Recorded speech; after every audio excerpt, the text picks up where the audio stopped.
Radio city podcast. Radio city love shots. చదువును పూర్తి చేసుకుని చాలా ఉద్యోగ ప్రయత్నాలు చేశాడు. కానీ ప్రయోజనం శూన్యం.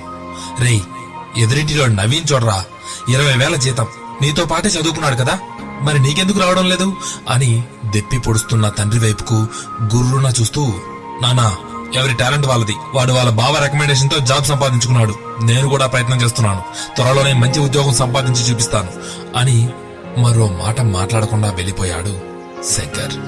ఇక్కడే ఉండి మంచి ఉద్యోగాన్ని త్వరలోనే సంపాదించుకుంటాను, నాకు కాస్త సమయం ఇవ్వండి ప్లీజ్ అని బ్రతిమిలాడేసరికి, సరే 2 వారాలు నీకు గడువిస్తున్నా, అంతలోపు ఉద్యోగం సంపాదించుకుంటే సరే, లేకుంటే నగరానికి ప్రయాణం అవ్వాల్సిందే అని షరతు పెట్టిన తండ్రికి అలాగేనని తలవోపక తప్పలేదు శంకర్కి. ఆ 2 వారాల పాటు వివిధ ఉద్యోగ ప్రయత్నాలు చేశాడే గాని ఎటువంటి ప్రయోజనం లేకపోయింది. దాంతో ఇక నువ్వు సాధించింది చాలు గాని బయలుదేరు అంటూ నగరానికి టికెట్ బుక్ చేసి చేతిలో పెట్టిన తండ్రితో మరేం చెప్పినా ప్రయోజనం లేదని గ్రహించి నగరానికి రైలెక్కాడు శంకర్. తండ్రి చెప్పిన విధంగా ఆయన స్నేహితుడి ఇంటి తలుపు తట్టాడు.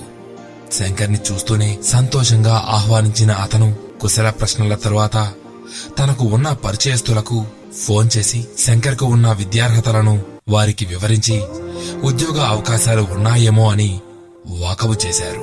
అదే సమయంలో శంకర్ మనసు ఒక్కసారిగా కోటి పూల సుగంధాలతో నిండిపోయింది. డాడీ అంటూ బయటి నుండి అప్పుడే వచ్చింది విచ్చుకున్న మందారంలా మెరిసిపోతూ, ఎవరితను అని ఒక క్వశ్చన్ మార్కుతో ముఖం పెట్టిన ఆయన కూతురు రాశి. నేను చెప్పానుగా, నా చిన్ననాటి మిత్రుడు, స్కూల్ ఇంకా కాలేజీలో క్లాస్మేట్ అని, రఘు వాళ్ళ అబ్బాయి శంకరమ్మ. ఇతను ఇక్కడ ఉద్యోగం కోసం వచ్చాడు, ఉద్యోగం వచ్చేంత వరకు కొన్ని రోజులు మనతోనే ఉంటాడు అన్న తండ్రి మాటలతో హాయ్ అంటూ శంకర్ని నవ్వుతూ పలుకరించింది రాశి. ప్రతిస్పందనగా శంకర్ కూడా చిన్నగా నవ్వాడు. రాశి కలివిడితనం, అందం శంకర్ని తొలిచూపులోనే ఆకర్షించేశాయి. అయితే నేనిక్కడికి వచ్చిన పనేంటి, ఆలోచిస్తున్నదేంటి అని తన మనసుకు తానే ఒక మొట్టికాయ వేసుకుని రాశి తండ్రి సూచించిన విధంగా ఉద్యోగ ప్రయత్నం కొనసాగించడం మొదలుపెట్టాడు శంకర్. ప్రతిరోజు రాశితో ఏదో ఒక సందర్భంలో శంకర్కి మాటలు చోటు చేసుకుంటూ ఉండేవి. ఆ అమ్మాయితో మాట్లాడుతున్న సమయంలో శంకర్ మనసుకు రెక్కలు మొలిచేవి. ఇంకా ఒంటరి క్షణాల్లో రాశిని తలుచుకొని గాల్లో తేలిపోయే తన తలపులను అదుపు చేసుకోలేకపోయేవాడు కుర్రాడు. ఇలా ఉండగా ఓసారి ఓ స్నేహితురాలి పుట్టినరోజు వేడుకకి రాశి వెళ్లవలసి వచ్చింది. సాయంత్రం సమయం కావడంతో తనకి తోడుగా శంకర్ని తీసుకెళ్లమని తండ్రి సూచించడంతో అలాగే అంది రాశి. రాశితో కలిసి అలా బయటకు వెళ్లే అవకాశం రావడంతో శంకర్ ఎంతో సంబరపడ్డాడు. రాశితో అలా వెళ్లడం శంకర్కి తెలియని ఆనందం కలిగించింది. కాని తన ఆలోచన సరైనది కాదు అని అదుపు చేసుకునే ప్రయత్నం చేశాడు.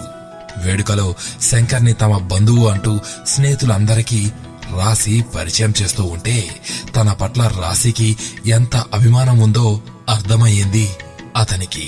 అప్పటి నుండి రాశి పట్ల మరింత ఆరాధనాభావం మొదలయ్యింది కుర్రాడిలో. అవకాశం దొరికినప్పుడల్లా రాశితో మాట్లాడే ప్రయత్నం చేసేవాడు. అయితే మరోవైపు తన ఉద్యోగ ప్రయత్నాలను కూడా కొనసాగించడం మానుకోలేదు. Radio city podcast.